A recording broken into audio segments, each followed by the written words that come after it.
ഇത് ഷിംല കാളി മന്ദിർ എന്നാണ് പറയുന്നത്. ശ്യാമളാദേവി എന്നും പറയും, ഷിംല കാളി എന്നാണ് പറയുന്നത്. ഈ ദേവിയുടെ പേര് വെച്ചിട്ടാണ് ഈ സ്ഥലത്തിന് ഷിംല എന്ന് പേര് വരാൻ കാരണം.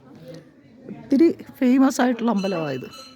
ഭയങ്കര ശക്തിയുള്ള ദേവി ക്ഷേത്രമായത് കാളി.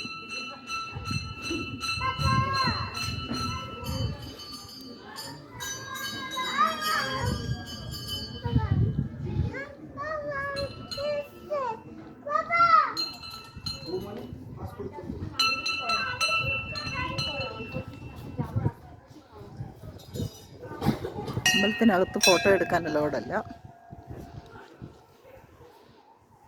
ഇവിടെ നോക്കിയാലും ഹനുമാൻ്റെ കാണാം, ഹനുമാൻ്റെ സ്റ്റാച്ചു കാണാം.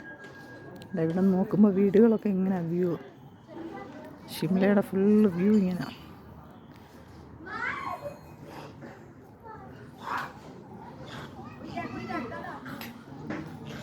ഷിംല എന്ന് പേര് വരാൻ കാരണം ശ്യാമളാദേവി.